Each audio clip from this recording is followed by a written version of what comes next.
हाय लोगोफोर नोंथांमोनखौ आरोबाव आंनि बे गुबुन मोनसे गोदान भिडिअ बरायहरनाय थाबावबाय दे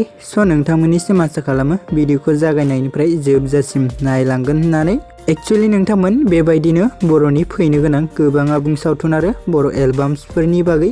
मोनथिबाय थानो थाखाय नोंथांमोना गिबियावनो आंनि गोदान चेनेलखौ साबस्क्राइब खालामना खाथियावनो थानाय बेलनि आइकनखौबो अल प्रेस खालामना लाबानो जाबाय दे लोगोफोर जाहाथे आंनि गोदान भिडिअनि नटिफिकेशनफोरा नोंथांमोननि सेराव थाबैनो सौहैयो दे लोगोफोर एक्चुअली नोंथांमोनाथ' मोनथिखाबाय जानांगौ दिनै आं मा भिडिअनि सायाव आपडेटखौ लानानै फैदों भिडिअनि टाइटेल एबा थाम्बनेलाव नायनानैनो स' लोगोफोर भिडिअफोरा माबा मोनसे गोरोन्थिफोर जालांब्ला नोंथांमोना निमाहा होबानो जाबाय दे लोगोफोर एक्चुअली लोगोफोर आं दिनै जेसि नार्जारी बेनारनिफ्राय फैनाय मोनसे आबुं मिउजिक भिडिअनि सायाव आपडेटखौ लानानै फैदों दे लोगोफोर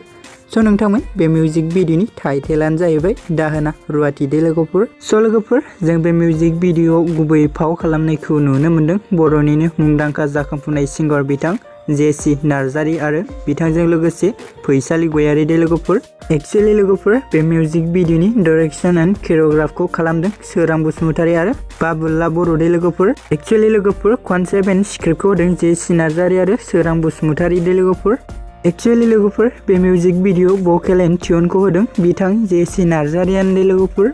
एक्चुअली लोगोफोर बे मिउजिक भिडिअ रिलेक्सखौ होदों जेसि नार्जारी बिलिफां नार्जारी आरो मनीष बसुमतारी दे लोगोफोर